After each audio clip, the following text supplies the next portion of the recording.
CBSE board के previous years में आए हुए क्वेश्चंस और उनके शानदार वीडियो सॉल्यूशन देखेंगे आज के इस सेशन में।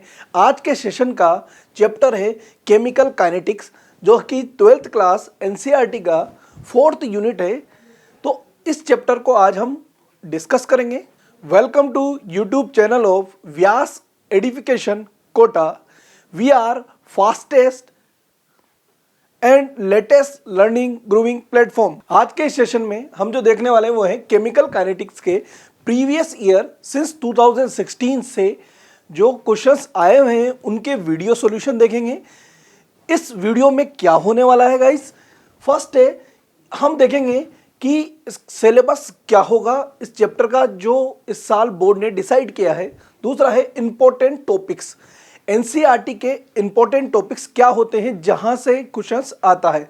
तीसरा है डिलीटेड टॉपिक, इस चैप्टर से एनसीईआरटी ने क्या क्या डिलीट किया है 2020 एंड 21 जो एग्जाम आने वाला है उसके अंदर। तीसरा है वीडियो सॉल्यूशंस, सभी क्वेश्चंस के वीडियो सॉल्यूशंस होंगे और उनके साथ टिप्स एंड ट्रिक्स भी बताई जाएगी। तो सबसे पहले हम देख लेते हैं कि लास्ट ईयर्स में कितने क्वेश्चंस आए हुए हैं।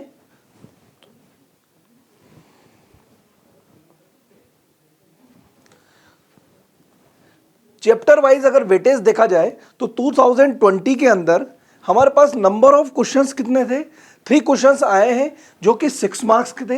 ये जो लिखे हुए हैं ये एवरेज है, एवरेज का मतलब है 2 to 3 क्वेश्चंस, क्योंकि 2020 में 5 सेट हुए थे पेपर के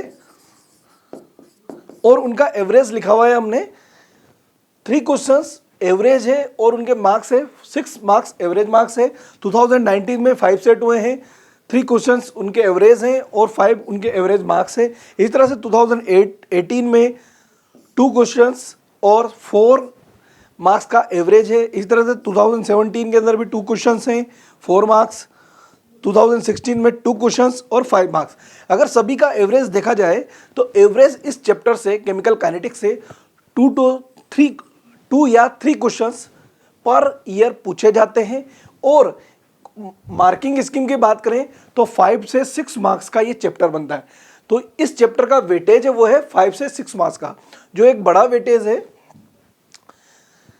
हम देखते हैं इसके बाद सिलेबस कि इस साल सीबीएसई ने क्या सिलेबस रखा है और क्या डिलीटेड किया है इसके अंदर से। तो देखिए rate of reactions, rate of reactions की बात करें तो टॉपिक के अंदर रेट ऑफ रिएक्शन जिसके अंदर एवरेज और इंस्टेंटेनियस रेट है। उसके अलावा factor affecting rate of reaction की जो रेट ऑफ रिएक्शन है उन फैक्टर की क्या क्या डिपेंडेंसी है। उसके बाद है कंसंट्रेशन के ऊपर, टेम्परेचर, कैटालिस्ट, इनके ऊपर ये फैक्टर्स हो गए। उसके बाद है हमारे पास order and molecularity of reactions, orders के बारे में जिसमें आपके पास 0 ऑर्डर है, first order, second order reaction के बारे में बता रखा है। रेट लॉ के बारे में है, स्पेसिफिक रेट कांस्टेंट के बारे में है, integrated rate equations and half life, उनकी जो हाफ लाइफ है जैसे first order, 0 order, second order की जो हाफ लाइफ है उनके बारे में बता रखा है। साथ में अब ये टॉपिक तो सीबीएसई ने 2020-21 में रखे हैं, कुछ पोर्शन डिलीट किया है। वो पोर्शन क्या है आपके पास, कंसेप्ट ऑफ कोलिजन थ्योरी, जो कोलिजन थ्योरी का कंसेप्ट है, आइडिया, उसको डिलीट कर दिया है। साथ में आपको देखेंगे एक्टिवेशन एनर्जी और अरीनियस इक्वेशंस, इस पोर्शन को डिलीट कर दिया है। तो हमने क्या किया है, इस चैप्टर को अलग अलग टॉपिक्स में डिवाइड कर लिया है। मतलब हमने क्या किया है, इस चैप्टर को 5 टॉपिक सब टॉपिक्स में डिवाइड कर लिया है। 5 सब टॉपिक्स में फर्स्ट में हमने rate of reaction and factor affecting of rate of reaction और मोलिकुलरिटी को रखा है। दूसरे के अंदर हमने 0 ऑर्डर, तीसरे में हमने फर्स्ट ऑर्डर, फोर्थ में हमने सेकंड ऑर्डर और 5th ऑप्शन जो है हमारे पास उसमें रखा है हमने कोलिजन थ्योरी और एक्टिवेशन एनर्जी को, ताकि हमें पता लग जाए ये वो पार्ट है जहां जो टॉपिक क्या हो गए, डिलीट हो गए हैं, मतलब हटा दिए गए हैं इस बार से। तो इसको हम अलग कर दिया है हमने किससे, क्वेश्चंस को, ताकि आपको समझ में आ जाए कि कौन सा पार्ट इस साल एग्जाम में नहीं आएगा। हम इस चैप्टर के दौरान जितने भी क्वेश्चंस आपको प्रीवियस ईयर के कराएंगे उसके साथ साथ टिप्स एंड ट्रिक्स भी देंगे कि किस तरह से उस क्वेश्चन को अटेम्प्ट करना है और किस तरह से उसको लिखना है, ठीक है, ताकि आपके मैक्सिमम नंबर आ सके। जिन भी बच्चों ने इस चैनल को सब्सक्राइब नहीं किया है वो सब्सक्राइब कर लें ताकि हमारे लेटेस्ट वीडियो के अपडेट्स आपको मिलते रहें। अब इस पूरे जब हम इसको क्वेश्चंस को सोल्व कराएंगे उस समय आपको ध्यान देना है कि ये जैसे जो टॉपिक्स में हमने सब टॉपिक्स में डिवाइड किया है उनसे नंबर ऑफ क्वेश्चंस क्या है और मार्किंग इसकी क्या है। तो इसको वीडियो को आप लास्ट तक देखना, हम इनका डिवाइडेशन करेंगे कितने number of questions in topic से पूछे गए और कितने मार्क्स के पूछे गए। इससे आपको ये पता लगेगा कि किस टॉपिक का कितना वेटेज होता है चैप्टर के अंदर और किस टॉपिक को पढ़ने से आपके मैक्सिमम मार्क्स आ सकते हैं। तो सबसे पहले हम स्टार्ट करते हैं rate of reaction, factor of affecting rate of reaction and molecularity से रिलेटेड जो क्वेश्चन है जो 5 ईयर में पूछे गए हैं 2016 से लेकर 2020 तक। सबसे पहले फर्स्ट क्वेश्चन से स्टार्ट करते हैं। फर्स्ट क्वेश्चन है आपके पास 2016 में जो पूछा गया है। क्वेश्चन है आपके पास 2 मोल ऑफ अमोनिया है, मतलब 2 NH3 प्लेटिनम हमारे पास कैटालिस्ट की प्रेजेंस में नाइट्रोजन गैस और हाइड्रोजन गैस में ये डिकम्पोज हो रहा है। ये एक रिएक्शन दी हुई है। ये 2 मार्क्स का क्वेश्चन दिया हुआ है 2016 के पेपर में। यहां पर आपके पास लिखा है रेट इक्वल टू के। अगर इसकी रेट इक्वेशन लिखोगे तो आप कैसे लिखोगे, रेट के इंटू फिर क्या लिखोगे NH3 अमोनिया और यहां लिख दोगे आप x। इस तरह से आप इसकी रेट इक्वेशन लिखेंगे। पर आप देखेंगे यहां लिखा हुआ है रेट इक्वल टू के। अगर रेट इक्वल टू के आपको गिवन है,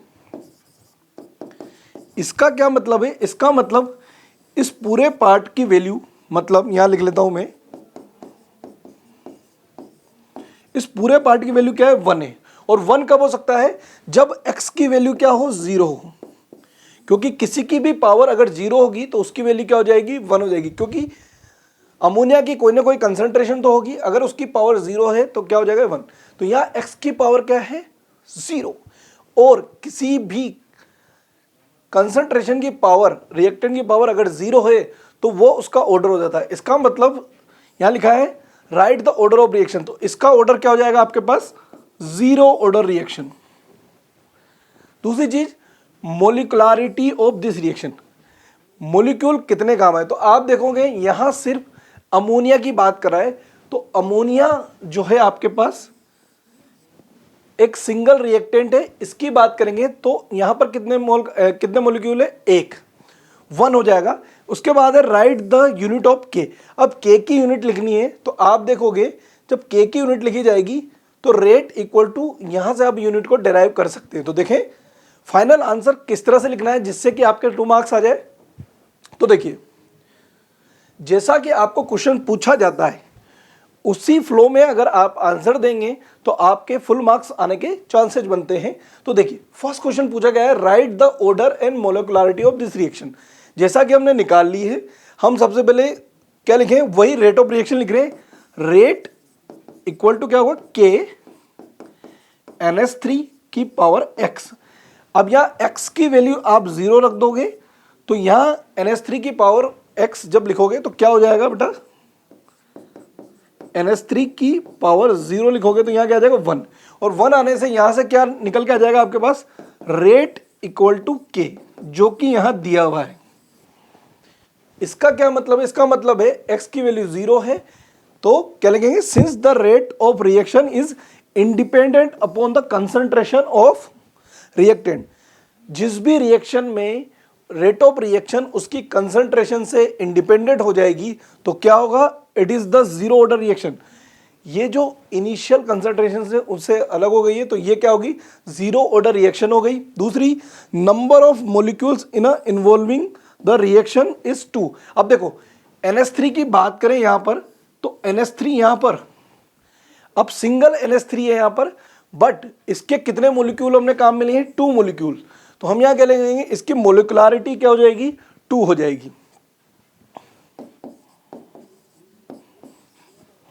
उसके बाद आता है मोलिकुलरिटी रिएक्शन की 2 हो गई। उसके बाद है आपको क्या लिखना है, राइट द यूनिट ऑफ के। के की यूनिट लिखनी है। के की यूनिट लिखेंगे जब आप, तो आप ध्यान दें के की यूनिट इस फॉर्मूले से भी डिजाइन कर सकते हैं। यहां पर क्या है आपके पास कंसंट्रेशन और यह है रेट। तो अगर आप इसको थोड़ा सा भी मॉडिफाई करें तो के इक्वल टू क्या हो जाएगा, रेट अपॉन ये जो कंसंट्रेशन है, जो भी कंसंट्रेशन यहाँ लिख लें, इसको इस तरह से लिख लेता हूं मैं, कंसंट्रेशन, जो भी कंसंट्रेशन होगी। अब अगर आप लिखोगे इसकी, तो रेट की यूनिट क्या होती है? रेट क्या है? एक तरह से रेट की यूनिट जो होगी वो क्या होगी आपके पास, ध्यान दो आप, मोल अपॉन, जो देखो ध्यान से, कंसंट्रेशन की बात करें तो ये जीरो ऑर्डर रिएक्शन है, इसलिए कंसंट्रेशन की पावर यहाँ क्या हो जाएगी? जीरो हो जाएगी। तो ये तो हट ही जाएगा, यहाँ से हट जाएगा। तो आप देख रहे हो K इक्वल टू यहाँ पर क्या है? रेट। तो जो रेट की यूनिट होगी वही K की यूनिट बन जाएगी। अब रेट की यूनिट की बात करें तो रेट की यूनिट क्या होती है? रेट मतलब क्या होता है? कंसंट्रेशन में चेंज, किसके रेस्पेक्ट में? टाइम के रेस्पेक्ट में। मतलब कंसंट्रेशन में चेंज का मतलब ये हो गया, चेंज इन कंसंट्रेशन किसमें? टाइम के रेस्पेक्ट में। तो कंसंट्रेशन की मोल अपॉन क्या हो जाएगा? लीटर, मोल अपॉन लीटर हो जाएगा यहां पर, और dt से क्या आ जाएगा यहां पर? सेकंड। तो आप देखोगे mole upon litre into second. अगर आप इसको इस तरह लिखोगे तो ऐसा आ जाएगा आपके पास, mole into litre inverse and into second inverse. तो आप इस तरह से लिख सकते हो, mole into litre inverse second inverse. तो इस तरह से आपकी यूनिट आ जाएगी। आप चाहे तो पूरा अच्छे से मैनेज करके लिखें, या फिर अगर आप इसको डायरेक्ट भी लिख दोगे इस तरह से तो भी आपको मार्क्स आ जाएंगे। अब आप देखो इसकी मार्किंग स्कीम क्या होगी। फर्स्ट इसके लिए आपको 1 मार्क्स का होगा, और सेकंड इसके लिए 1 मार्क्स होगा।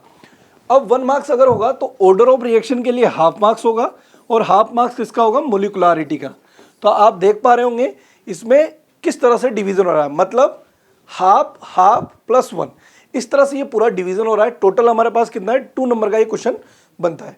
उसके बाद 2016 में ये जो पेपर आया था, नॉर्थ रीजन का पेपर था। 2016 में साउथ रीजन में भी ये क्वेश्चन वापस रिपीट हुआ था, एग्जैक्टली सेम। तो क्वेश्चन के अंदर आप देखोगे हुआ क्या है, जो रिएक्शंस दी हुई है उस रिएक्शन में जो अमोनिया है वो डिकम्पोज हुआ है किसमें? प्लेटिनम की प्रेजेंस में। और क्या हुआ है? देखो नाइट्रोजन और हाइड्रोजन गैस यहां से निकली है, और इस रिएक्शन में जो कंसंट्रेशन पे डिपेंडेंसी नहीं है, इसीलिए ये कौन सी रिएक्शन है? जीरो ऑर्डर रिएक्शन है। अब ये जीरो ऑर्डर रिएक्शन है और मोलिकुलरिटी इसकी कितनी हो जाएगी? 2 हो जाएगी, क्योंकि अमोनिया के 2 मोलिक्यूल इसमें काम आ रहे हैं। तो इसका भी वही आंसर हो जाएगा। उसके बाद 2016 में ही जो हमारे पास थर्ड जो पेपर है वो जो दिल्ली रीजन में हुआ है, उसके अंदर भी ये क्वेश्चन रिपीट हुआ है। मतलब एक सेम क्वेश्चन बार बार रिपीट हो रहा है, ठीक है। उसके बाद है आपके पास 2018 के अंदर क्वेश्चन है आपके पास N2O5 जो गैस है वो डिकम्पोज होकर NO2 गैस और ऑक्सीजन गैस में कन्वर्ट हो रही है। अब देखो इसके अंदर क्या दिया हुआ है? The rate of formation of N2। तो rate of formation of N2 के बारे में आपको इंफॉर्मेशन दी हुई है। Calculate the rate of disappearance of N2O5। आपको बताया N2O5 किस तरह से डिसअपीयर हो रहा है। तो ये रेट से रिलेटेड क्वेश्चन है, क्योंकि हम टॉपिक ही रेट से रिलेटेड पूछ रहे हैं। तो रेट से रिलेटेड क्वेश्चन है, तो रेट अगर लिखी जाएगी तो रेट क्या है?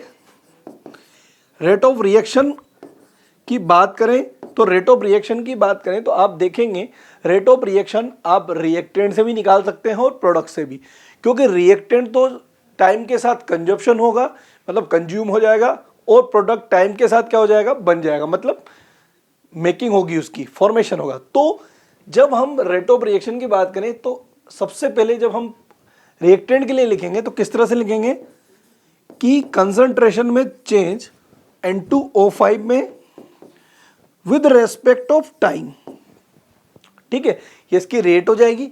अब जब रेट इक्वेशन लिख रहे होंगे हम इसमें, तो आप क्या करोगे इसके अंदर, अब इसको इक्वल करना है आपको। अब ये जो कंसंट्रेशन में जो चेंज आएगा ये नेगेटिव में जाएगा। क्यों जाएगा? क्योंकि रिएक्टेंट क्या है? कंज्यूम होगा। तो यहाँ नेगेटिव लगा देंगे माइनस, और साथ में ये जो 1, ये जो 2 आए इसको 1/2 में या इस तरह से लिख लेंगे कोफिशिएंट को।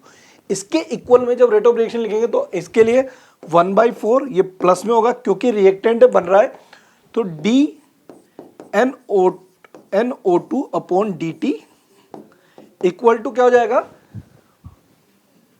Plus D O two upon D T. I hope आपको समझ में आ गया होगा कि रेट इक्वेशन क्या हो गई। रिएक्टेंट के लिए नेगेटिव लगाएंगे हम, बाकी इस तरह से। अब आपको जो पूछा गया, आपको देखो इसके अंदर क्या वैल्यू दी हुई है, rate of formation of NO2, आपको ये वाली वैल्यू दी हुई है और आपसे calculate the rate of disappear, calculate the rate of disappear आपसे पूछा गया क्या, N2O5। तो ये आप आसानी से निकाल सकते हो। तो इस क्वेश्चन के 2 मार्क्स है। देखिए इसको किस तरह से लिखेंगे। तो सबसे पहले तो आप क्या कर लो, इसकी जो रेट रिएक्शन है उसके हिसाब से जो हमने लिखी थी उसमें से 2 वैल्यू निकाल लो।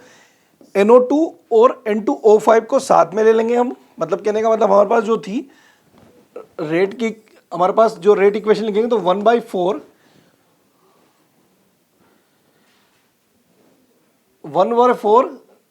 इसको एक काम करते हैं, यहां लिख लेता हूं मैं 1/2 माइनस में D N2O5 upon D T equal two plus 1/4 D NO2 upon D T plus D oxygen upon D T.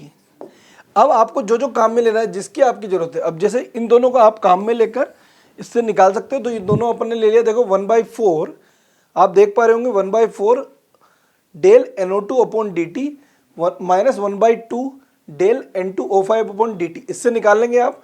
अब आपको ये जो वैल्यू है पूरी, ये इक्वेशन में दी हुई है 2.8 into 10⁻³ mole into second inverse. तो इसको यहाँ लिख लिया आपने। आप कोशिश करें कि यूनिट को साथ में लिख लें ताकि गलती ना हो। जैसे यहाँ लिख लोगे आप, अब आपको क्या निकालना है, rate of disappear of N2O5। तो यहां से 2 से 2 कट जाएगा और इसका हाफ हो जाएगा और ये आंसर आ जाएगा, क्योंकि अपन को ये वैल्यू आएगी नेगेटिव में, क्योंकि रिएक्टेंट क्या है, कंज्यूम हो रहा है। तो आपको नेगेटिव में नहीं लिखनी, इसको वैल्यू को इस तरह से लिखना है।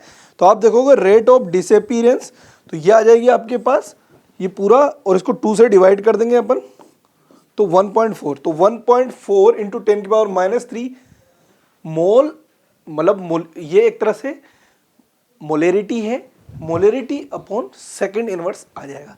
तो ये आपके पास कंसंट्रेशन, ये आपके पास रेट आ गई है किसकी, डिसअपियर होने की, N2O5 की। अब देखो इसको मार्क्स का डिविडेशन कैसे है, आप देखोगे हाफ मार्क्स तो आप ये जो रेट की इक्वेशन लिखोगे उसके लिए होगा, हाफ मार्क्स इसको सोल्व करने के लिए होगा, और 1 मार्क्स इसका आंसर निकालने के लिए होगा। मतलब इस तरह से आपके पास टोटल 2 मार्क्स का ये क्वेश्चन बनता है। उसके बाद नेक्स्ट क्वेश्चन है आपका 2019 में पूछा गया 2 मार्क्स का, वो क्या है, 2H2O2 एल्कलाइन मीडियम में, एल्कलाइन मीडियम लिया, I माइनस से रिएक्शन कराएंगे तो 2H2O प्लस O2 बनेंगे। ठीक है, क्या दिया है, the propose mechanism is given below. ये जो रिएक्शन है उसकी यहाँ पर मैकेनिज्म दी हुई है कि रिएक्शन हो कैसे रही। देखेंगे आप ये रिएक्शन 2 स्टेप में हो रही है। फर्स्ट स्टेप में H2O2 I माइनस से रिएक्शन करके H2O प्लस IO2 माइनस बना रहा है, ये स्लोवेस्ट स्टेप है। दूसरे के अंदर जो H2O2 है वो IO माइनस से जो रिएक्शन करके क्या बना रहा है, H2O I माइनस और O2, ये 2 रिएक्शन के साथ ये परफॉर्म हो रही है और यहाँ से प्रोडक्ट बन रहा है। मतलब इस रिएक्शन, असली में ये जो रिएक्शन है, ये जो रिएक्शन है इसकी ये स्टेप से डबल स्टेप में ये रिएक्शन हो रही है। अब क्या होता है, क्या पूछा गया है वो देखिए, right the rate law for the reaction. आपको इस रिएक्शन के लिए रेट लॉ लिखना है। दूसरी चीज, right the overall order of the reaction, order of the reaction भी लिखना है। तीसरी चीज आपसे पूछी है, out of the first and second which one of the rate determining step. अब देखो जो थर्ड क्वेश्चन पूछा गया है वो है रेट डिटरमाइनिंग स्टेप। तो इन दोनों के अंदर रेट डिटरमाइनिंग स्टेप कौन सी होगी। जब भी कोई रिएक्शन एक से ज्यादा स्टेप में कंप्लीट होती है तो जो रेट डिटरमाइनिंग स्टेप होता है वो हमेशा स्लोवेस्ट स्टेप होता है। जो सबसे स्लोवेस्ट स्टेप होगा वो रेट डिटरमाइनिंग स्टेप होगा। तो इसके अंदर आप लिखोगे तो step first is a slowest step, और वो क्या होगा, रेट डिटरमाइनिंग स्टेप हो जाएगा।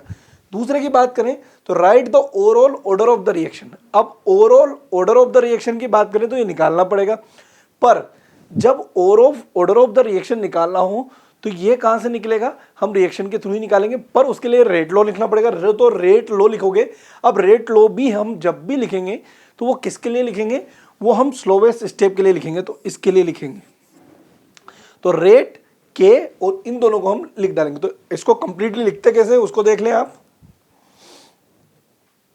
तो देखो, सबसे पहले रेट लॉ लिखा तो रेट इक्वल टू के H2O2 और I माइनस, तो ये वाला लिख लिया हमने। तो रेट लॉ इसके लिए लिखेंगे हम, तो क्या लिखेंगे यहां पर, यहां लिख देता हूं मैं रेट के H2O2 और I माइनस। तो आप देख पा रहे होंगे सिर्फ स्लोवेस्ट जो स्टेप है उसको ही हम काम में ले रहे हैं, ठीक है। दूसरी चीज है हमारे पास, इसमें पूछा है write the overall order of the reaction.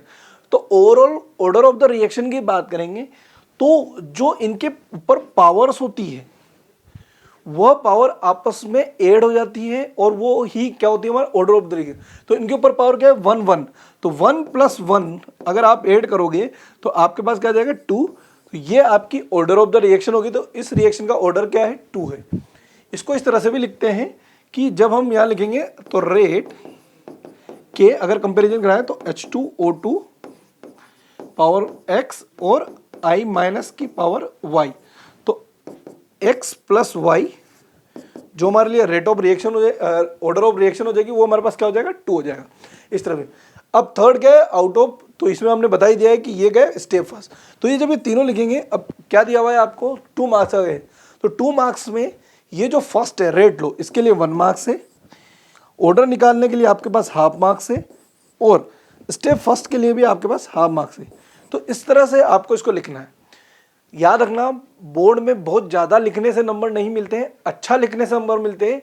सही सही स्टेप में सही डाटा लिखेंगे तो अच्छे नंबर आपको मिल जाएंगे।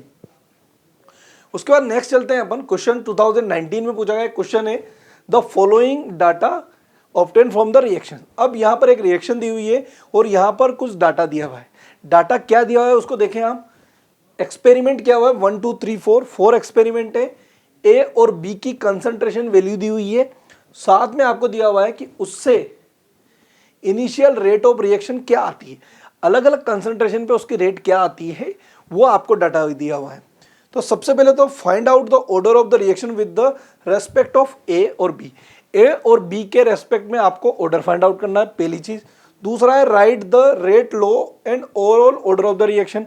आपको रेट लॉ लिखना है और overall order of the reaction लिखना है। और है कैलकुलेट द रेट कांस्टेंट, आपको के की वैल्यू निकालनी। अब आप इसको ध्यान से देखो, इस पूरी इक्वेशन को आप देखोगे तब इसके लिए जब आप लिखोगे रेट इक्वल टू के। अब आप देखो एक ही एक फॉर्मूला बार बार काम ले रहे हो, तो आपको ये क्वेश्चन देखेंगे तो आपको ये फॉर्मूला याद भी हो जाएगा। ये हमारा उद्देश्य ये लेक्चर बनाने का यही है कि बच्चों को जो टॉपिक्स हैं उनके फॉर्मूलाज याद हो जाए और क्या क्या क्वेश्चन किस तरह से आते हैं उनको सोल्व कैसे करते हैं वो कर पाए। तो देखिए रेट इक्वल टू के, और यहाँ क्या है हमारे पास कंसंट्रेशन क्या है ए, इसकी पावर क्या लगा दूं मैं पी लगा दूं, और बी की पावर क्या लगा दूं मैं क्यू लगा दूं। एक्स और वाई भी लिख सकते हो। पी प्लस क्यू को आप ऐड करोगे तो आपके पास क्या आ जाएगा, आपके पास ऑर्डर ऑफ द रिएक्शन आ जाएगी। अभी फर्स्ट ये निकालना है find the order of the reaction with the respect of A और बी, और बी के रेस्पेक्ट में ऑर्डर निकालना है। अब देखो ये जो एक्सपेरिमेंट है इसमें आप इक्वेशन बना सकते हैं इनके अंदर वैल्यू रख के। तो फर्स्ट जब एक्सपेरिमेंट है उससे अगर आप इसके अंदर वैल्यू रखोगे तो क्या बनाओगे, रेट यहां पर क्या दी हुई है ये, तो 4.2 इंटू 10 की पावर -2 इक्वल टू, यहां के लिख लोगे आप और ए की जगह वैल्यू लिख लोगे कौन सी, ये वाली, मतलब 0.2, तो 0.2 की पावर पी, और अगला है आपके पास 0.3 की पावर है आपके पास क्यू। बात समझ में आ रही। तो ये आ गया आपके पास इक्वेशन फर्स्ट। उसके बाद इक्वेशन सेकंड पे जाओगे तो इक्वेशन सेकंड कैसे बनाओगे आप, देखो 6.0 इंटू 10 की पावर -3 इक्वल टू के, और ए की जगह आप ये लिख दो 0.1 और बी की जगह 0.1, तो 0.1 की पावर पी और 0.1 की पावर q। तो ये आ गया आपके पास इक्वेशन 2।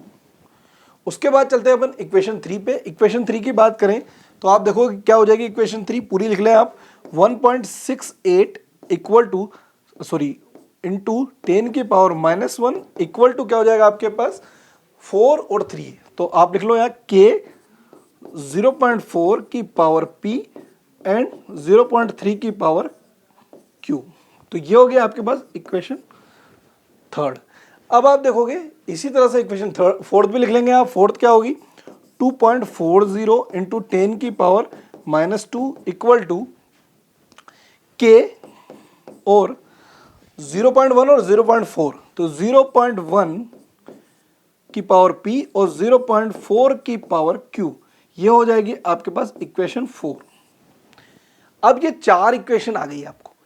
अब सर इतना टाइम खराब करेंगे कि हम इक्वेशन लेके, नहीं, आपको क्या करना है, मैंने सिर्फ आपको लिख के बताई ये इक्वेशन क्या है। अब आपको इनमें से कोई भी इक्वेशन चूज करके, क्योंकि देखो आपके पास 2 वेरिएबल है, 2 वेरिएबल के लिए आपके पास 2 इक्वेशन काफी है उसको सोल्व करने के लिए, क्योंकि 2 वेरिएबल की इक्वेशन होती है, 2 वेरिएबल होते हैं और 2 इक्वेशन होती है, तो उससे सॉल्यूशन आ जाता है। तो आप कोई भी 2 इक्वेशन यूज करके आप इनसे आसानी से आंसर निकाल सकते हो।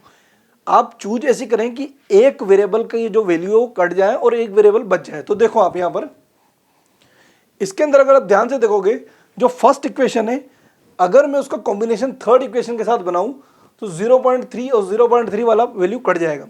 तो देखो क्या करता हूं मैं, फर्स्ट इक्वेशन में, इक्वेशन फर्स्ट में डिवाइड कर देता हूं इक्वेशन थर्ड का।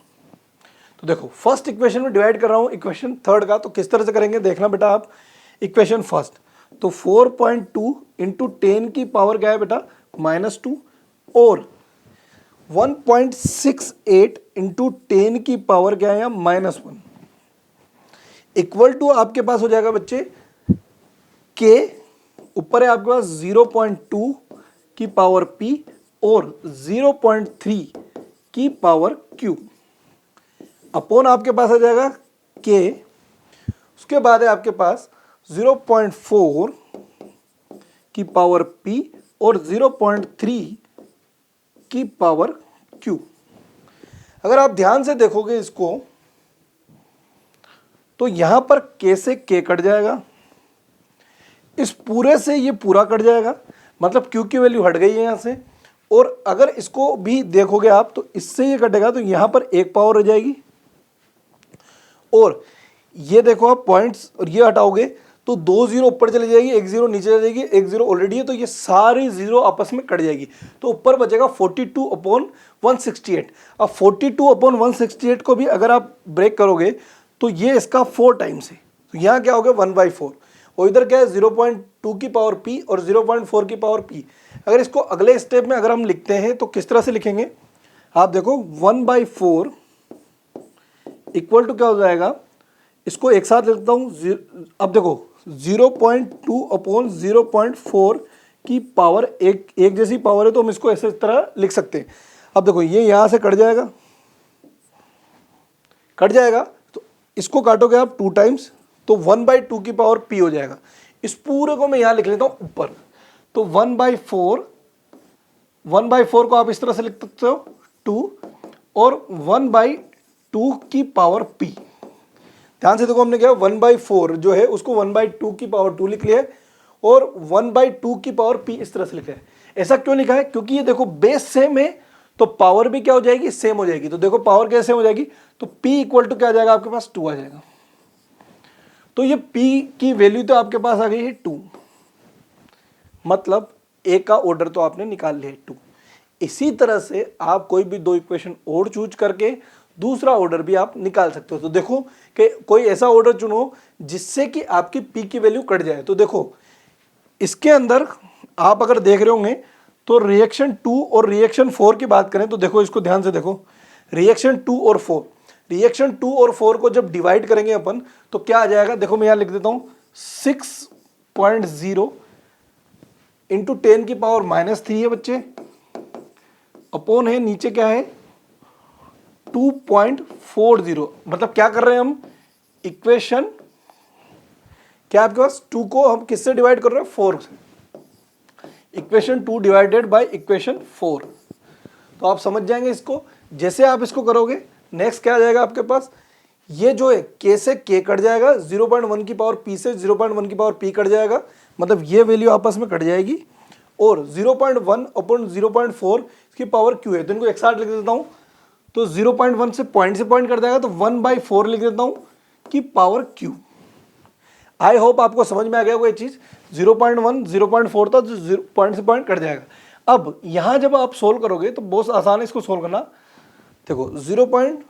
ये है 10 की पावर -2 लिखा हुआ है यहाँ, इसको आप कट करोगे तो यहाँ 10 की पावर -1 बच जाएगा, और इसकी वजह से 2 0 यहाँ आ जाएंगे ऊपर, इसकी वजह से 1 0 आ जाएगा यहाँ, और 10 की पावर -1 की जगह से यहाँ 2, तो 2 0 से 2 0 कट गए यहाँ, तो कंप्लीट यहाँ पूरा कट जाएगा। 1 0 से 1 0 ये कट जाएगा, 6 से ये 4 टाइम, तो देखोगे आप 1/4 इक्वल टू आपके पास क्या आ गया, 1/4 की पावर q।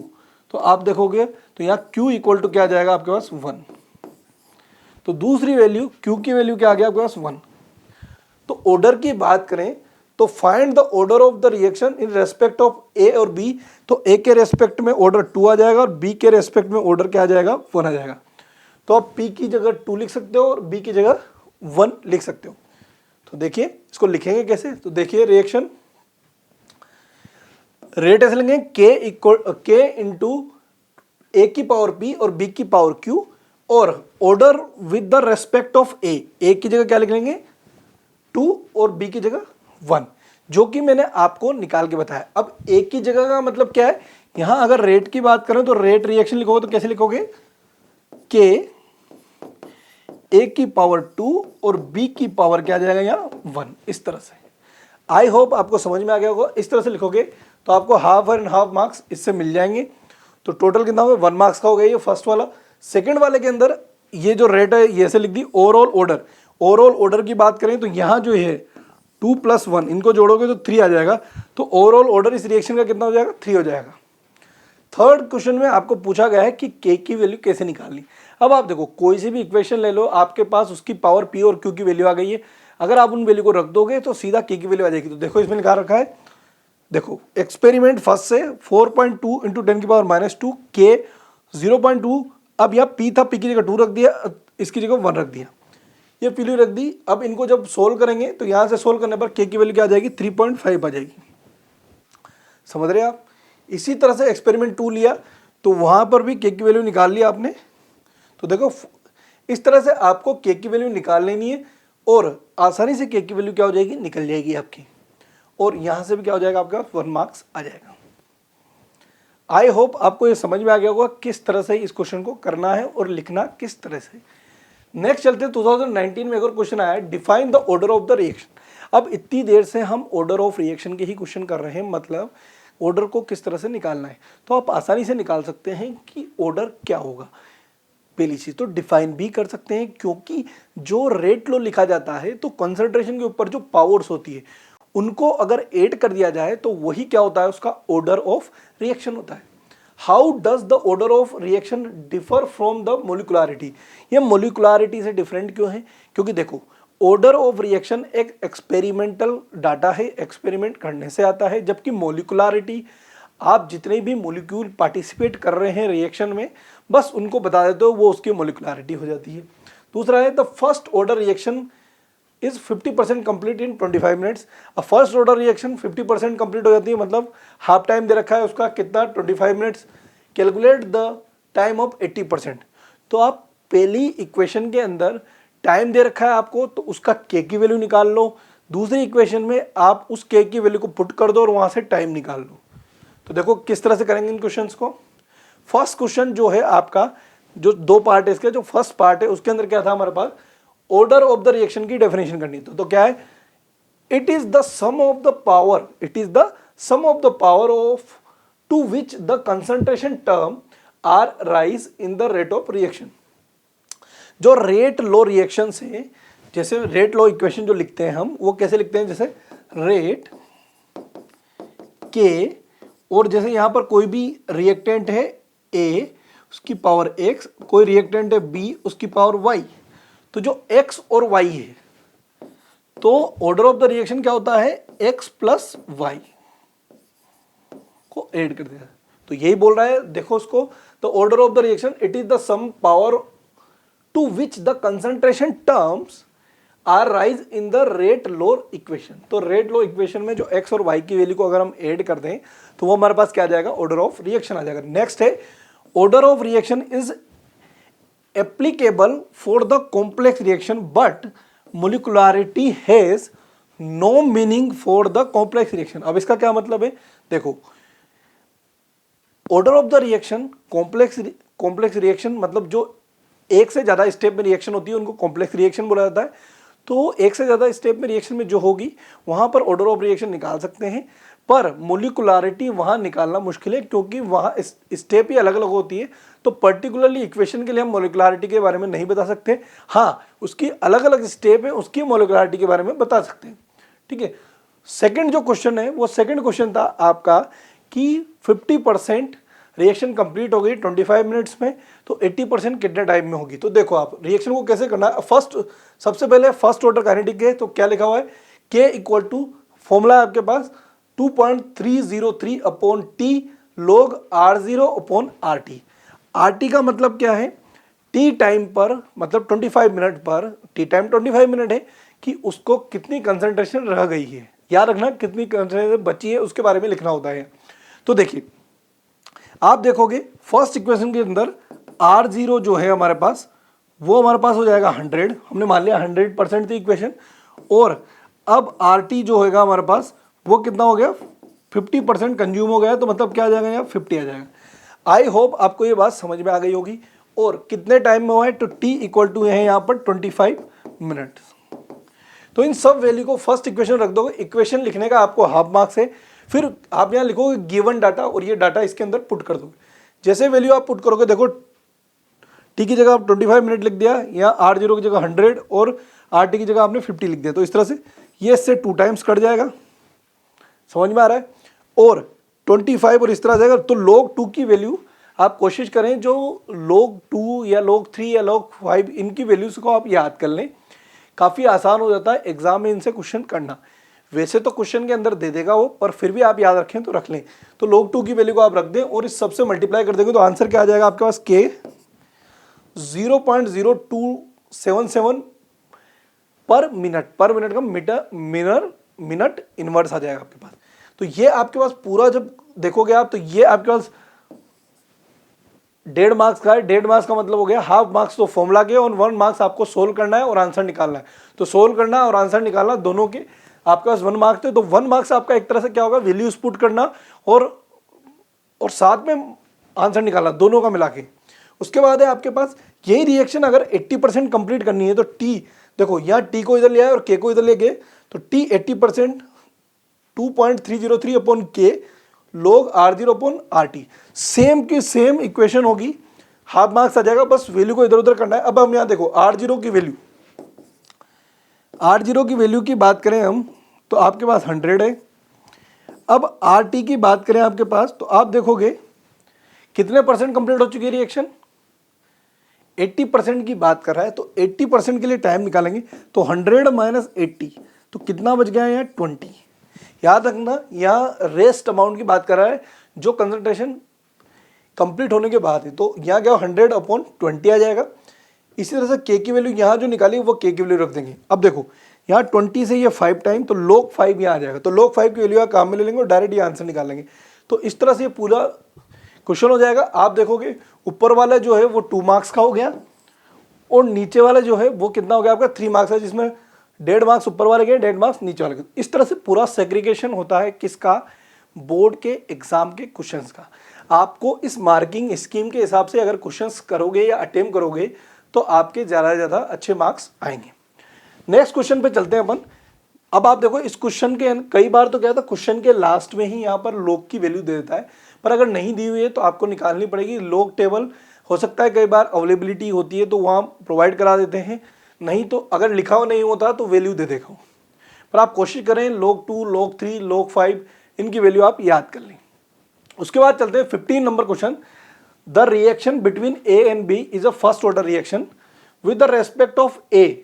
अब देखो ध्यान दो इस क्वेश्चन को, एक रिएक्शन है ए और बी की रिएक्शन है जिसके अंदर first order with the respect of A के हिसाब से वो फर्स्ट ऑर्डर है और zero order respect of B, B के हिसाब से वो जीरो ऑर्डर है। अगर इसका आप अगर वैल्यू देखोगे, अगर इसका रेट लिखोगे तो कैसे लिखोगे, rate equation, rate equal to K, A के हिसाब से वो क्या है बेटा, फर्स्ट ऑर्डर है, तो मतलब यहाँ आ जाएगा 1, और बी के हिसाब से वो क्या है, जीरो ऑर्डर है, मतलब यहाँ क्या आ जाएगा 0। मतलब बी का जो कंसंट्रेशन है, मैं कितना भी आगे पीछे कर लूँ, बी की कंसंट्रेशन पे इस रिएक्शन की कोई डिपेंडेंसी नहीं होगी। मतलब वो किस पे डिपेंड है, सिर्फ और सिर्फ ए पे। तो देखो यहाँ एक टेबल दे रखी है, उसमें आपको ये यहाँ पर तो है रेट, यहाँ है आपके पास बी, यहाँ है आपके पास ए। तो आप इसको इस चीज में देखोगे तो आप देखो फर्स्ट इक्वेशन के अंदर तीनों चीजें दे रखी है जिससे यहां से के की वैल्यू निकल के आ जाएगी। दूसरे के अंदर आपको क्या दे रखा है, यहां पर वैल्यू खाली दे रखी है, मतलब यहां पर वैल्यू नहीं दे रखी है, और ये दे रखा है और ये दे रखा है। तो आप देखोगे कि बी पे इसकी डिपेंडेंसी नहीं है, ए की वैल्यू आपको निकालनी है। तो आप क्या करोगे, इन दोनों वैल्यू को यहां रख दोगे, और जब बी की वैल्यू रखोगे तो 0 हो जाएगा, तो वो तो 1 हो जाएगा। इसकी जो वैल्यू है वो के की टर्म्स में आ जाएगी, बट के की वैल्यू आप फर्स्ट इक्वेशन से निकालोगे। तो फर्स्ट इक्वेशन से के की वैल्यू कैसे आएगी, देखो रेट यहां पर ये दी हुई है, इसकी रेस्पेक्ट में आप के इंटू ए क्या है पास 0.1 की पावर आपके पास 1 हो गया, और 0.1 की पावर क्या हो गया आपके पास 0। तो वो वैल्यू तो क्या हो जाएगी, किसी की भी पावर जो होती है उसकी वैल्यू क्या हो जाती है बेटा, ये वैल्यू क्या हो जाएगी आपके पास 1 हो जाएगी। अब देखो तो यहां से क्या आ जाएगा आपके पास 0.1 की पावर 1 हो गया, तो इसको नीचे डिवाइड कर देंगे तो k इक्वल टू क्या हो जाएगा 2.0 इंटू 10 की पावर -2 अपॉन क्या आ जाएगा बेटा यहाँ 0.1। अब आप ध्यान से देखो इस चीज को, इस पॉइंट से आप इस पॉइंट को काट दो तो ऊपर आ जाएगा 20 इंटू 10 की पावर -2। अगर आप इसको और अच्छे से रिफाइन करके लिखना चाहते हो तो ये हो जाएगा 20/100। आई होप समझ में आ गया होगा, ये 0 से 0 कट गया, कुल मिला के ये क्या होगा 0.2। तो k की वैल्यू 0.2 होगी, और इस 0.2 की वैल्यू को आप काम में लेके इन वैल्यूज को आप निकाल सकते हो। तो देखो किस तरह से निकालेंगे हम इसको निकालना है हमें। तो अब इसकी एक इक्वेशन बना लो, तो क्या लिख लूं इक्वेशन सेकंड के लिए, देखो ध्यान से देखना, 4 इंटू 10 की पावर आपके पास कितना है -2 इक्वल टू, आप देखोगे ये वैल्यू नहीं है तो k a की पावर 1 और b की पावर मतलब 0.2 की पावर 0, तो ये तो 1 होगी, तो ये तो वैल्यू 1 हो जाएगी। अब इसकी निकालनी है तो आपको पता है ये a निकाल लो, आप k को डिवाइड कर दो 4 इंटू 10 की पावर -2 अपॉन k आ जाएगा यहाँ से। अब k की वैल्यू आपके पास कितनी दी हुई है 0.2, तो आप देखोगे यहाँ पर k की वैल्यू 0.2 दी हुई है, तो k की वैल्यू आप यहाँ लिख दो 0.2, तो 0.2 लिखोगे। अब देखो यहाँ आप इस पॉइंट को हटाओगे तो यहाँ 10 की पावर ऊपर चली जाएगी, और 2 से ये 4 2 टाइम्स, अभी 10 की पावर 1 है तो ये इससे आपस में पावर्स क्या हो जाएगी ऐड होगी, तो -2 है और वो है +1, तो -1 हो जाएगी। तो यहाँ क्या हो जाएगा 2 इंटू 10 की पावर -1 हो जाएगा, ये हो जाएगा आपके पास a। अब एक और चीज़ ध्यान दो आप, 2 इंटू 10 की पावर -1 क्या होगा 0.2, तो a क्या आ जाएगा यहाँ पर 0.2। आई होप आपको समझ में आ गया होगा a 0.2। इसी तरह से इन दोनों की इक्वेशन को साथ में लेके इससे ये निकाल लेंगे। तो कैसे निकालेंगे, आप देखोगे इसकी पावर 1, इसकी पावर 0, और इनको k से मल्टीप्लाई करोगे मतलब 0.2 से मल्टीप्लाई करोगे तो ये वैल्यू आ जाएगी आपके पास रेट की। आई होप आपको समझ में आ गया होगा। तो इसको इससे मल्टीप्लाई 0.2 इंटू 0.4 तो 0.8, तो यहाँ क्या आ जाएगा 0.8 आंसर आ जाएगा। इसी तरह से ये निकालोगे जैसा ये निकाला। तो देखो मैं लास्ट एंड फाइनल बता देता हूँ किस तरह से इसको क्वेश्चन को करना है फाइनली। तो क्या आ जाएगा आपके पास नेक्स्ट, फर्स्ट एक्सपेरिमेंट में ए की वैल्यू 0.2 है, दूसरे एक्सपेरिमेंट में आपने 0.08 मोल इनवर्स और मिनट इनवर्स निकालोगे, तीसरा आपके पास ए की वैल्यू 0.1 आएगा। करना एक वैसे ही है, आपको रेट इक्वेशन लिखनी है, रेट इक्वेशन में जो वैल्यू कम है वहाँ पर के की वैल्यू रख देनी है, क्योंकि के की वैल्यू आप पहले उससे निकाल चुके हो। तो ये इस तरह से 3 मार्क्स का हो जाएगा। तो चलिए नेक्स्ट क्वेश्चन पे चलते हैं। नेक्स्ट क्वेश्चन है अपने पास 2020 में पूछा गया है 1 मार्क्स का। ये क्वेश्चन है असर्शन और रीजन का। मैंने आपको बताया था असर्शन और रीजन के क्वेश्चन में आपको सबसे ज़्यादा ध्यान रखना होता है वो है ऑप्शंस का। ऑप्शंस को आप ध्यान से देखिए कि ऑप्शन क्या है, उसके हिसाब से आपको आंसर देना है। बस एक चीज़ और देखनी है कि असर्शन क्या दिया हुआ है और रीजन क्या है। तो पहले उनको देख लें, असर्शन और रीजन क्या है। असर्शन है आपका the molecularity of the reaction. ये एक रिएक्शन दी हुई है H2Br2 और 2Br APS 2B2। तो इसने बोला है मोलिकुलरिटी इसकी कितनी है, 2 है। तो देखोगे एक हाइड्रोजन का मोलिक्यूल है, एक Br2 का मोलिक्यूल है। तो एक Br2 और एक हाइड्रोजन का मोलिक्यूल है, इसका मतलब इसकी मोलिकुलरिटी तो 2 ही है। तो ये जो असर्शन है ये बिल्कुल ट्रू है। दूसरी बात रीजन क्या है, 2 molecularity of the reactant, 2 molecularity of the reactant are involved in the given elementary reaction. इसने बोला है कि इसका जो रीज़न है कि इसकी मोलिकुलरिटी का मतलब 2 मोलिक्यूल्स ऑफ रिएक्टेंट इसमें इन्वॉल्व है, इसलिए इसकी मोलिकुलरिटी कितनी है, 2 है। तो इसने इसका ये क्या दिया है, रीज़न दिया है, जो बिल्कुल ट्रू है। तो मतलब दोनों चीज़ें ट्रू है और ये इस पर डिपेंड नहीं। तो क्या लिखें, both assertion and reason are correct statement and the reason are is a correct explanation of assertion first. तो ये इसके पास क्या हो जाएगा, आपके पास फर्स्ट आंसर इसका हो जाएगा। आई होप आपको समझ में आ गया होगा।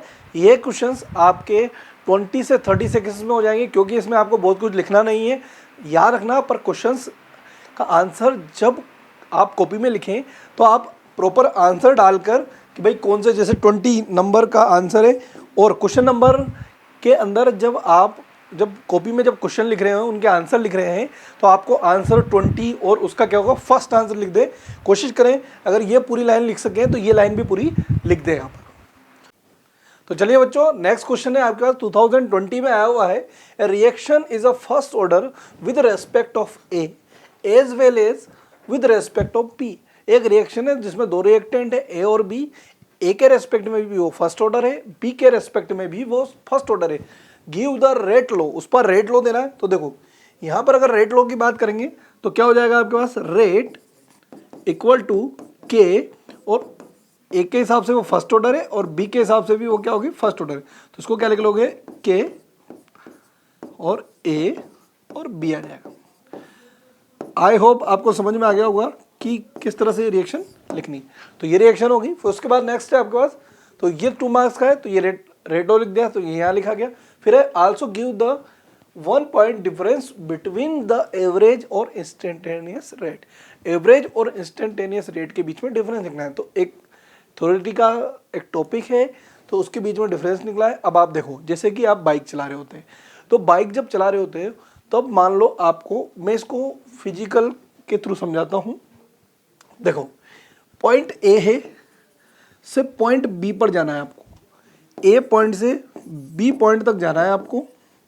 जब आप ए पॉइंट से बी पॉइंट तक जाते हो और यहाँ पर आपने 3 PM पे स्टार्ट किया और यहाँ पर 3:30 PM पर आप यहाँ पहुँच गए, ठीक है। और इस पूरी ड्यूरेशन में जो आपकी एक तरह से जो डिस्टेंस कवर हुई है वो मान लेते हैं अपन 100 किलोमीटर है। तो अगर मैं यहाँ पर एवरेज स्पीड निकालूं, अब ये एवरेज स्पीड एक तरह से एवरेज रेट की बात ही कर रहा है कि किस एवरेज स्पीड। अब देखो ए से बी तक कोई एक डिस्टेंस है, ए और बी से अगर उसको जाना है तो एक फिक्स स्पीड से तो जाएगा नहीं, कभी कम करेगा गाड़ी को, कभी ज़्यादा करेगा, कभी तेज होगी, कभी कम होगी। जैसे किसी ए पॉइंट से बी तक जाना है, तो अगर हम पूरा एवरेज निकालें तो टोटल एवरेज मतलब इसका जो ए और बी के बीच का जो डिस्टेंस है अपॉन क्या होगा, टोटल टाइम। तो total distance upon total time. अब टोटल टाइम क्या है, जो टाइम ड्यूरेशन है, तो क्या 3 PM से 3:30 मतलब हाफ। तो कितना हो जाएगा, 100 किलोमीटर अपॉन हाफ, क्या हावर। तो आप देखोगे यहाँ क्या आ जाएगा आपके पास, ये 2 पर चला जाएगा तो 200 क्या हो जाएगा आपके पास, किलोमीटर पर हावर की आपकी स्पीड होगी। तो ये आपके पास ये क्या है, एवरेज स्पीड है। इसी तरह से ही अगर आपको मैं कहूं कि मैं आपको 3 बज के जो मतलब 3, आपको मैं फ़ोन करता हूँ 3:15 PM पे, और आप बाइक पे फ़ोन उठाते हो और मैं पूछता हूँ कि बेटा आपकी स्पीड क्या है, तो जब आप उस स्पीडोमीटर में गाड़ी में देखते हो और उस समय जो स्पीड है उसको बताते हो, जैसे आपने बताई मेरे को कि मेरी स्पीड है उस समय 120 किलोमीटर पर हार, आपने स्पीडोमीटर में देखा और आपने बताया 120 किलोमीटर पर हार। तो देखो एवरेज स्पीड अलग होगी और इंस्टेंट स्पीड अलग होगी। इंस्टेंट स्पीड का मतलब होता है जब जो टाइम पीरियड होता है बहुत छोटा होता है, बहुत शॉर्ट होता है, उस समय अगर कोई स्पीड देखी जाती है तो वो इंस्टेंटेनियस स्पीड होगी। और अगर टाइम पीरियड लंबा गैप है उसके बीच में अगर एवरेज निकाला जाएगा तो वो क्या होगा, आपके पास क्या होगा, एवरेज रेट हो जाएगी, रेट स्पीड हो जाएगी। अब इसको भी ऐसे ही देखते हैं, कंसंट्रेशन की बात करें तो कोई भी रेट की जो रेट होगी कंसंट्रेशन, तो आप देखोगे रिएक्टेंट या प्रोडक्ट दोनों के हिसाब से निकाल सकते हैं। तो कंसंट्रेशन में चेंज होगा with respect to time, concentration में time with respect to time, तो वहां पर अगर टाइम पीरियड ज्यादा होगा तो फिर हम क्या निकलेंगे, तो एवरेज रेट आ जाएगी। और टाइम बहुत शॉर्ट होगा तो वो क्या आ जाएगी, आपका इंस्टेंटेनियस स्पीड आ जाएगी, मतलब इंस्टेंटेनियस रेट आ जाएगी। तो देखें आप तो आप कैसे लिखोगे, पहले तो आप रेट लॉ लिख लोगे k इक्वल टू दिस, और फिर एवरेज रेट को क्या लिखोगे, rate of the reaction for a particular period और इंटरवल ऑफ टाइम। एक पर्टिकुलर पीरियड मतलब टाइम का एक इंटरवल है, पीरियड है, उसके बीच का जो आप रेट देखोगे उसका एवरेज निकालोगे तो वो तो आपका हो जाएगा एवरेज रेट हो जाएगा। बट इन इंस्टेंट टाइम क्या होता है instant rate, rate of reaction as a particular instant of time, particular एक एग्जैक्ट टाइम पर, इंस्टेंट टाइम पर अगर उसकी रेट ऑफ रिएक्शन मतलब उसकी स्पीड देखोगे, रेट देखोगे उसकी रिएक्शन की, तो वो क्या होगी, इंस्टेंटेनियस स्पीड हो जाएगी। तो आप देखोगे यहाँ पर ये भी हाफ टाइम हाफ और इसके भी हाफ, तो ये 1 मार्क्स का हो जाएगा टोटल, और वो भी 1 मार्क्स का है। तो ये बड़ा इजी क्वेश्चन था जिसमें 2 मार्क्स थे। सिर्फ आप 2 से 3 लाइनें 4 लाइनों में आप इसको लिखते तो आराम से आपको आंसर मिल जाता और फुल मार्क्स भी आ जाते हैं। उसके बाद 2020 में एक और क्वेश्चन आया। क्वेश्चन क्या है, इन द गिवन रिएक्शन, एक रिएक्शन देनी है A+3B और उससे बनना है 2C, फिर क्या है आपके पास उसके बाद आपका the rate of formation of C। अब ये देखो, ये क्वेश्चन पहले भी पूछा गया है, यही क्वेश्चन दोबारा रिपीट हुआ है। तो रिपीट क्वेश्चन भी आते हैं बोर्ड में जो पिछले वर्षों में पूछे जाते हैं, या तो उसी पैटर्न को रिपीट कर देते हैं वैल्यू चेंज कर कर, या सेम टू सेम वैल्यू के साथ वापस क्वेश्चन आ जाता है। तो देखो सेम रिएक्शन है, उसमें आपको रेट ऑफ रिएक्शन निकालनी है और रेट ऑफ डिसअपियर बी। तो देखो वहां पर क्वेश्चन के अंदर कुछ वैल्यूज अलग थी, यहाँ थोड़ा सा डिफरेंस है, तो वैल्यूज में डिफरेंस है थोड़ा सा, आप देखोगे तो कैसे होगा। पहले तो आप क्या करो, रेट लो लिख लो इसके लिए, तो जो रेट लिखोगे वो क्या लिखोगे, minus del A upon D T, और फिर 3 minus 1/3 del B upon D T. तो बी क्या है, कंसंट्रेशन ऑफ बी। उसके बाद half del C upon D T, तो डेल सी क्या है, कंसंट्रेशन ऑफ चेंज किनके, सी की कंसंट्रेशन में अपॉन टाइम के रेस्पेक्ट में टी। तो ये आपका रेट इक्वेशन हो गई, ठीक है। उसके बाद अभी 2 मार्क्स का क्वेश्चन है इसके अंदर ये हो गया। फिर उसके बाद फर्स्ट क्वेश्चन क्या कस दिया हुआ है आपके पास, rate of reaction, rate of reaction निकाली। अब रेट ऑफ रिएक्शन निकालनी है, अब आपको क्या दिया हुआ है, फॉर्मेशन सी का फॉर्मेशन, मतलब ये वाली जो वैल्यू है वो दी हुई है, कितनी दी हुई है, 2.5 into 10⁻⁴ mole upon litre into second, ये वैल्यू आपको दे रखी है। अब क्या करोगे, आप रेट निकालने तो ये वैल्यू लिख लो प्लस हाफ इंटू दिस, तो हाफ जैसे इसको हाफ से मल्टीप्लाई करोगे। अब क्या करना है, आप देखो इसमें क्या लिखा हुआ है, रेट ऑफ रिएक्शन, तो देखो इस तरह से निकाल लोगे तो आप इसका रेट निकालना है, तो आपको दिया हुआ है रेट ऑफ रिएक्शन, तो जैसे इसको मल्टीप्लाई करो, रेट आपके पास 2 का डिवाइड करोगे इसमें, तो जैसे 2 को डिवाइड करोगे आपके पास इसको करोगे तो 1.25 into 10⁻⁴ mole litre inverse second inverse आ जाएगा। बहुत सिंपल था, सिर्फ इसका आधा करना है जिसमें आपका आंसर आ जाएगा। तो ये यहाँ से आपको क्या हुआ, 1 मार्क्स मिल गया। दूसरा है आपके पास rate of disappear of B. अब rate of disappear of B, अब आपको ये दे रखा है और ये पूछा है। अब रेट भी आ गई तो आप इससे इसके साथ भी निकाल सकते हो या फिर इसको इसके साथ कॉम्बिनेशन बना के भी निकाल सकते हो। तो देखो कैसे करेंगे अपन, हमने क्या किया, रेट इक्वल टू -1/3 dB/dt। अब रेट आपके पास आ गई 1.25 × 10⁻⁻4 equal to -1/3 del B/del D।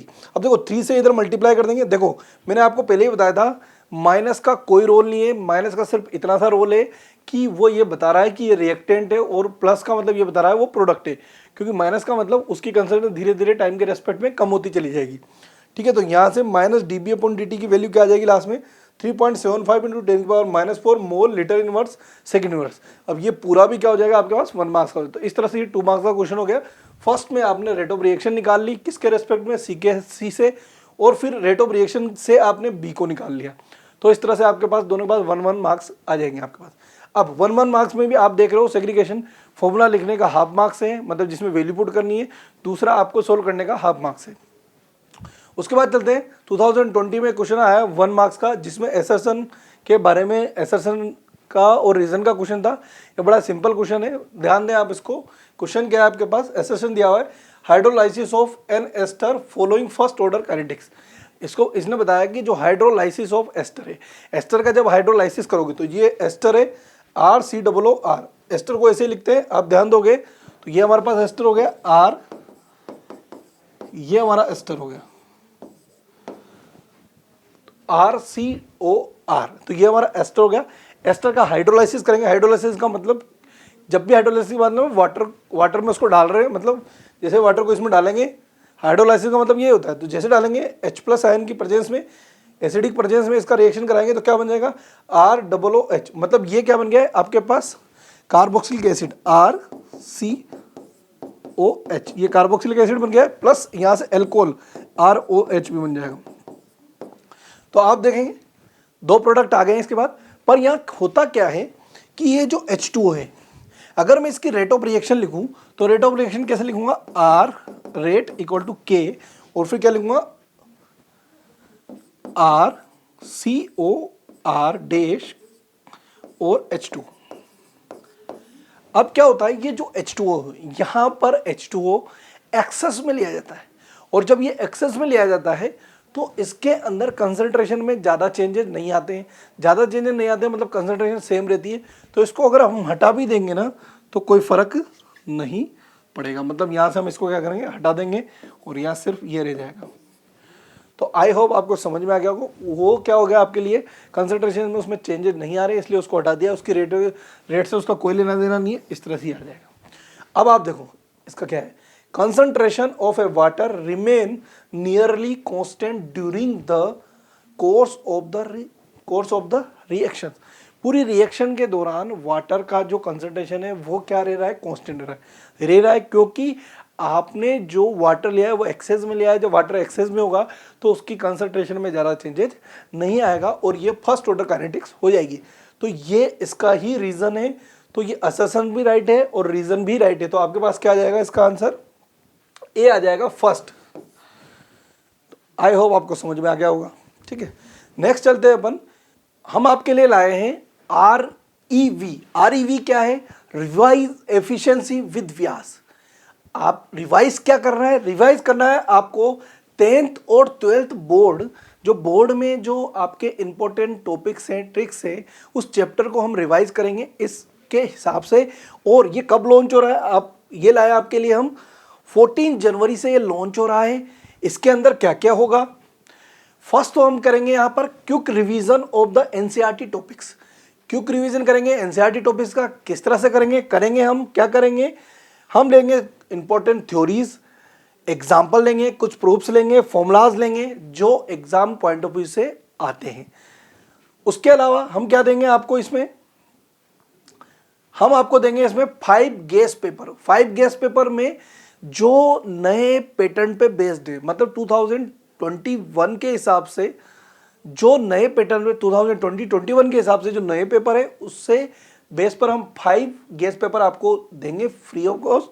और उसके साथ इसमें क्या होगा, इसमें होगी tips and tricks writing answer. मतलब जो 5 गेस पेपर हैं उनके विद सॉल्यूशन देंगे ताकि आपको पता लगे किस तरह से क्वेश्चन को लिखना है। उसके अलावा ये जो आपको रजिस्ट्रेशन करना है इस कोर्स को लेने के लिए, रजिस्ट्रेशन करने के लिए जो रजिस्ट्रेशन फीस है वो कितनी है, 2499 रजिस्ट्रेशन फीस है। पर अभी इस समय क्या है, डिस्काउंट चल रहा है, 60% डिस्काउंट है इसमें। 60% डिस्काउंट होने की वजह से ये आपके लिए कोर्स किसमें पड़ रहा है, 999 में, मतलब 999 में। तो ये काफ़ी चीपेस्ट हो गया आपके लिए, आप आसानी इसको ले सकते हैं। इससे आपकी बोर्ड की जो सिलेबस है और बोर्ड की जो तैयारी है उसमें काफ़ी इंप्रूवमेंट मिलेगा, आपको काफ़ी हेल्प मिलेगी। अब इसको लेने के लिए क्या करना है, आपको जो यहाँ पर नीचे लिंक दिया हुआ है vyasedification.com पे जाए, वहाँ से आप इसको ले सकते हैं। या फिर आप क्या करें, यहाँ नंबर दिया हुआ है, इस नंबर पे कॉल करें, आपको सारी इंफॉर्मेशन मिल जाएगी। तो आपको ये कोर्स लेना है REV, जिससे आपको रिवाइज करना है आपके बोर्ड के सिलेबस को, ताकि आपके मार्क्स बहुत अच्छे आ सके। तो नेक्स्ट टॉपिक है आपके पास जीरो ऑर्डर रिएक्शन। जो फर्स्ट टॉपिक है आपका वो इस चैप्टर का हो गया है, उससे रिलेटेड जो 2016 से लेके 2020 तक के क्वेश्चन है वो हमने कर लिए हैं। अब जो नेक्स्ट टॉपिक है, जो सब टॉपिक है हमारे पास, वो क्या है, जीरो ऑर्डर। तो जीरो ऑर्डर रिएक्शन पे बेस्ड जो क्वेश्चन आए उनको करते हैं अपन। फर्स्ट क्वेश्चन है आपका जिसमें दिया हुआ है for the reaction H2 + O2 HU, मतलब सनलाइट के प्रेजेंस में रिएक्शन हो रही है और क्या बन रहा है आपके पास, HCl बन रहा है। रेट क्या है आपके पास, रेट इक्वल टू क्या है आपके पास, K। Rate equal to K का मतलब क्या है, अगर आप इसके लिए इक्वेशन लिखोगे तो यहां पर जो H2 और जो Cl2 है उनकी पावर क्या है, यहां पर 0 है। 0 है, इसीलिए इनकी वैल्यू क्या हो गई, 1 हो गई है। और रेट इक्वल टू क्या हो गया आपके पास, K। इसका मतलब x की जो इनकी पावर से उनकी वैल्यू 0 है, इसका मतलब ये कौन सी है, जीरो ऑर्डर रिएक्शन है। तो write the order of the reaction, तो क्या हो जाएगी, जीरो ऑर्डर रिएक्शन। दूसरी चीज, मोलिकुलरिटी ऑफ दिस रिएक्शन। अब मोलिकुलरिटी की बात करें तो एक मोलिक्यूल H2 का है, एक मोलिक्यूल Cl2 का है, तो मोलिकुलरिटी इसकी क्या हो जाएगी आपके पास, 2 हो जाएगी। तीसरी चीज, right the unit of K। अब जो देखो जीरो ऑर्डर रिएक्शन के लिए अगर आप देखोगे तो यहां पर रेट इक्वल टू K है, तो जो रेट की यूनिट होगी वही K की यूनिट होगी। तो K की यूनिट क्या हो जाएगी आपके पास, रेट की यूनिट क्या होती है आपके पास, मोल लीटर इनवर्स और सेकेंड इनवर्स। आई होप आपको समझ में आ गया होगा। इस तरह से इसको सॉल्व करना है। लिखेंगे कैसे इसको लिखेंगे इस तरह से, जीरो ऑर्डर रिएक्शन है, मोलिकुलरिटी इसकी 2 है, तो बाई मोलिकुलर है, तो इस तरह से इनको आपको हाफ मार्क मिल जाएंगे इसके थ्रू। आपको यहाँ इक्वेशन लिख देनी पूरी है, ठीक है। तो H2 + Cl2 दिया गया, rate equal to K, since the rate of reaction is independent to the concentration of the reactant, so this is the zero order reaction. क्योंकि रिएक्टेंट पर इसकी कंसंट्रेशन की डिपेंडेंसी नहीं है। दूसरा है, now the number of molecule involve in reaction is 2। क्यों, क्योंकि एक H2 मोलिक्यूल है और एक Cl2 मोलिक्यूल है। उसके बाद है मोलिकुलरिटी ऑफ द रिएक्शन 2 हो गया, और आप देख रहे हो रेट इक्वल टू K है, तो जो K की यूनिट होगी वही रेट की यूनिट होगी। तो यहाँ क्या आ जाएगा, मोल इंटू लीटर इनवर्स और सेकेंड इनवर्स। तो इस तरह से इसके 2 मार्क्स मिलेंगे। तो 1 मार्क्स क्या हो जाएगा इस ऊपर वाले का, 1 मार्क्स इसका आ जाएगा नीचे वाले का। नेक्स्ट चलते हैं अपन, derive the integrated rate equation for the rate constant of zero order reaction. आपको डिराइव करना है, ये डेरिवेशन है, 2 मार्क्स का दिया हुआ है। तो पूरा डेरिवेशन देखेंगे आप, तो किस तरह से हुआ है वो डेरिवेशन, तो देखो। For the zero order reaction, हमने एक रिएक्शन ली है जिसमें R रिएक्टेंट हो और P प्रोडक्ट है, तो R से P में बदल रहा है। तो देखिए, तो रेट क्या हो जाएगी आप देखेंगे, तो रेट के लिए कंसंट्रेशन में चेंज रिएक्टेंट के रेस्पेक्ट में अपॉन डेल टी, तो क्या आ जाएगा, माइनस dR/dt हो जाएगा। तो ये हमने इसके लिए रेट लिख ली। दूसरा, रेट जो लो है उसके हिसाब से लिख दो, रेट इक्वल टू क्या हो जाएगा, K इंटू R की पावर 0। क्यों है, क्योंकि ये जीरो ऑर्डर है, तो R की पावर यहाँ क्या हो जाएगा, 0 हो जाएगा। तो अगर यहाँ से देखोगे आप, तो रेट इक्वल टू यहाँ क्या हो जाएगा, K। तो चलिए 2016 में एक और क्वेश्चन आया था, उस क्वेश्चन को देख लेते हैं। Derive the integrated rate equation for the rate constant of zero order reaction. Zero order reaction के लिए आपको रेट कांस्टेंट डेराइव करना है। तो रेट कांस्टेंट डेराइव करने के लिए आप क्या करेंगे, एक रिएक्शन ले लेंगे जिसमें आर किस में कन्वर्ट हो रहा है, प्रोडक्ट में, मतलब रिएक्टेंट किस में कन्वर्ट हो रहा है, प्रोडक्ट में। तो लिख लिया यहाँ पर R convert in a product, ठीक है। उसके बाद आपने रेट के लिए फॉर्मूला लगा दिया, रेट इक्वल टू क्या होता है, रिएक्शन मतलब D R upon D T और माइनस लगा दिया। तो minus D R upon D T का क्या मतलब हो गया, रिएक्टेंट में change with respect to time. उसके अलावा रेट लो लगाया आपने, rate equal to K R की पावर 0। तो यहां से क्या आ जाएगा, के आ जाएगा सिर्फ, क्यों, आर की पावर 0 क्या हो जाएगा, 1 हो जाएगा। तो एक रिएक्शन तो ये हो गई आपके पास और एक रिएक्शन आपके पास ये होगी, दोनों ही रेट को बता रही है। तो इन दोनों को आप क्या कर दो, इक्वल कर दो। तो minus D R upon D T equal to K हो गया, ठीक है बच्चों। तो अब यहां से अगर आप सोल्व करोगे तो ये तो 1 हो ही गया आपके पास। अब इस dt को इस k के साथ ले जाओ तो क्या हो गया, D R equal to minus K D T. फिर आप क्या करोगे, यहाँ इंटीग्रेशन करो बोथ साइड। तो बहुत सारे इंटीग्रेशन कर दिया अपन ने। अब यहाँ डी आर के रेस्पेक्ट में इंटीग्रेशन है, यहाँ डी टी के रेस्पेक्ट में इंटीग्रेशन है। तो जब डी आर और डी टी के रेस्पेक्ट में इंटीग्रेशन होगा तो डी आर का तो क्या बन जाएगा, आर, ठीक है। और यहाँ के क्या है, कांस्टेंट है, तो माइनस के 12 जाएगा, डी टी से क्या बन जाएगा आपके पास, टी।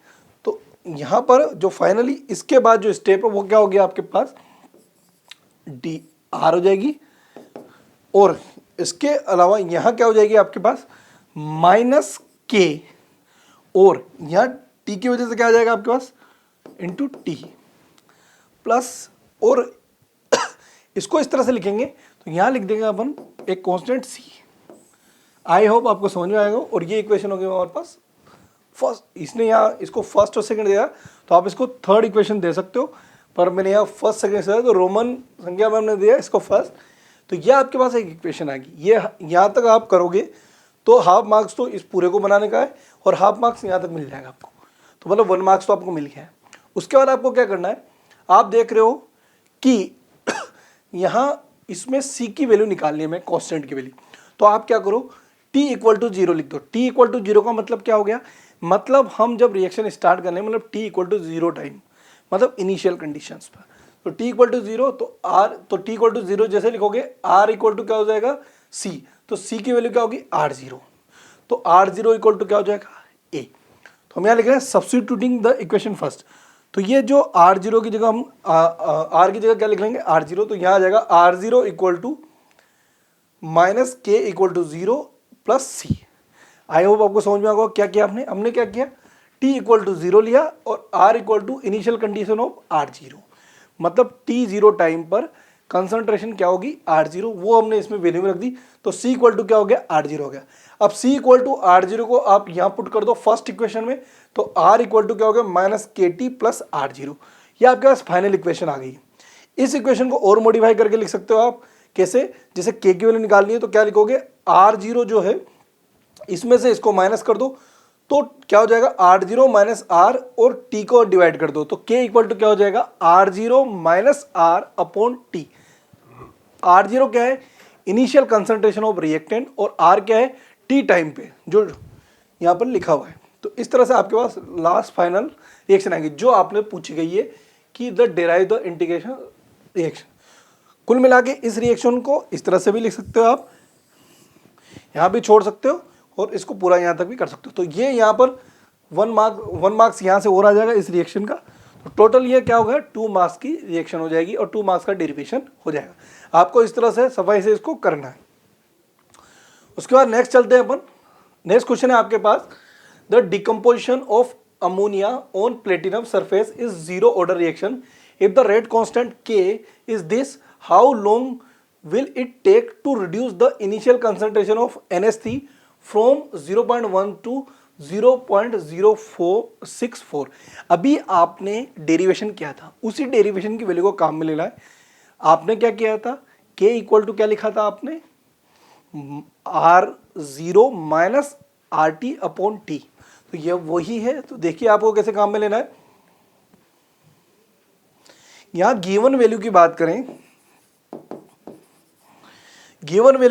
तो R0 जो आपको दिया हुआ है, इनिशियल कंसंट्रेशन आपको 0.1 m, और RT जो आपको दिया हुआ है वो दिया हुआ है आपको पास 0.064 m, मोलैरिटी। ये जो दो वैल्यू दी हुई है आपको, उसके बाद आप देखो यहाँ पर द रेट कांस्टेंट के की वैल्यू आपको दी हुई है, के दिया हुआ है आपके पास 4 इंटू 10 की पावर -3 मोलैरिटी और सेकेंड इनवर्स। तो ये सारी, तो ये गिवन वैल्यू को इस इक्वेशन में रख दो।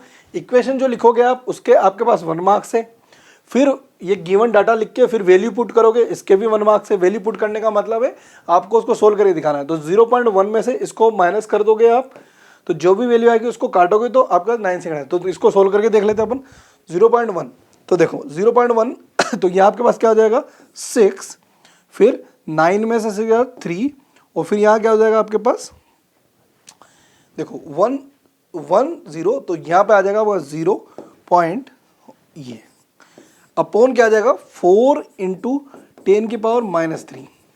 अब देखो ये पॉइंट हटेगा, ये पॉइंट हटेगा तो यहाँ आ जाएगा 10 की पावर 3, तो ये तो पूरा कट जाएगा आपस में।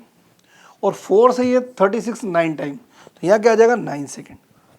आई होप आपको समझ में आ गया होगा। साथ में अगर आप यूनिट लिख देते हो तो आपके लिए काफ़ी आसान हो जाएगा। ऊपर क्या है कंसंट्रेशन है, कंसंट्रेशन जो है उसकी यूनिट है मोलैरिटी, और नीचे ये आपका के की यूनिट है m इंटू सेकेंड इनवर्स।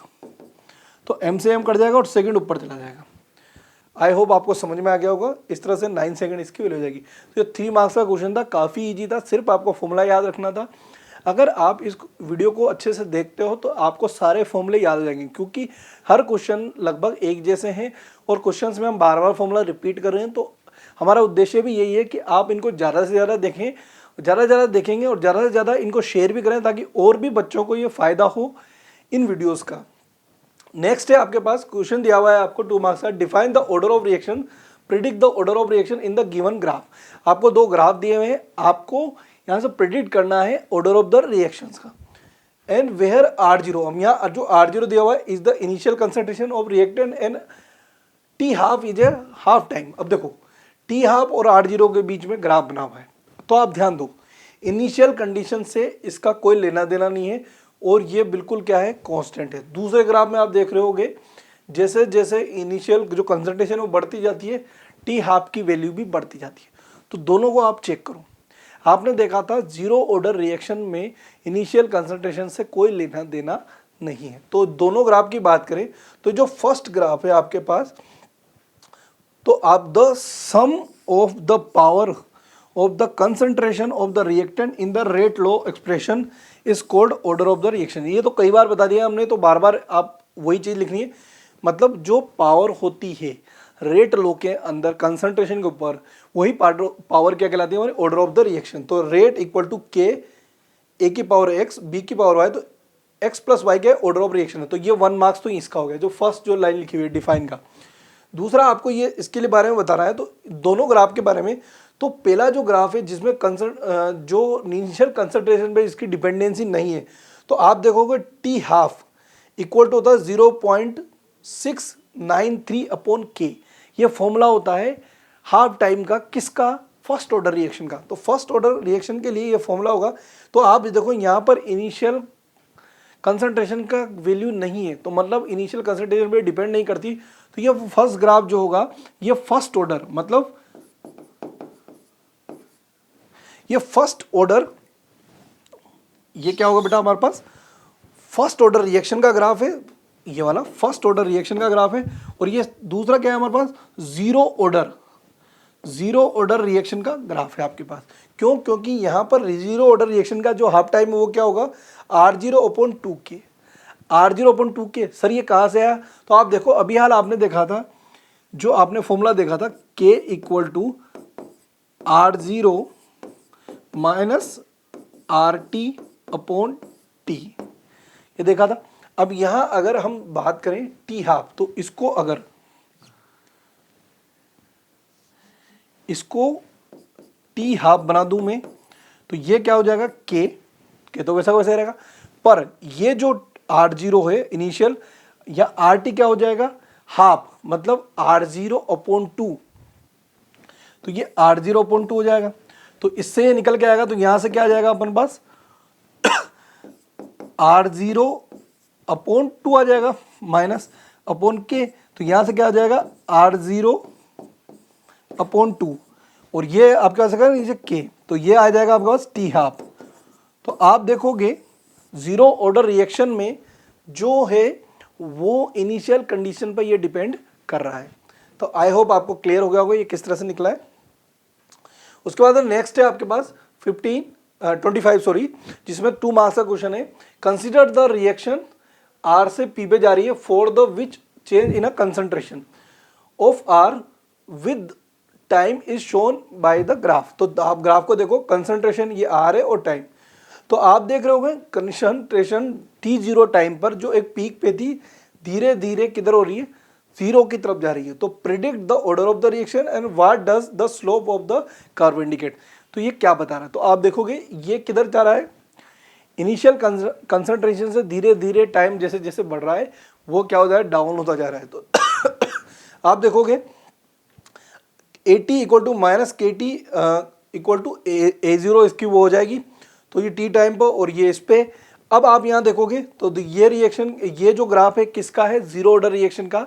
क्यों, क्योंकि टाइम के रेस्पेक्ट में यहाँ पर जैसे जैसे टाइम बनेगा उस वजह से कंसंट्रेशन क्या हो जाएगी, डिक्रीज होती चली जाएगी। ठीक है, और इसका जो स्लोप हो गया वो स्लोप क्या हो जाएगा, -K। अब -K कैसे निकाला, आपने देखा होगा स्ट्रेट लाइन की इक्वेशन कैसे लिखते हैं आप, y equal to mx plus c। तो c तो यहाँ कांस्टेंट है, ये m की जो m क्या है यहाँ स्लोप है। अब m की वैल्यू यहाँ पर क्या आ गई, -K। तो आप देखोगे ये स्लोप क्या हो जाएगा आपका, -K हो जाएगा। तो स्लोप की वैल्यू क्या हो जाएगी, -K। तो जो आप प्रेडिक्ट करोगे तो order of the reaction zero order हो जाएगी। दूसरा क्या हो जाएगी, इसकी जो स्लोप है वो -K हो जाएगी।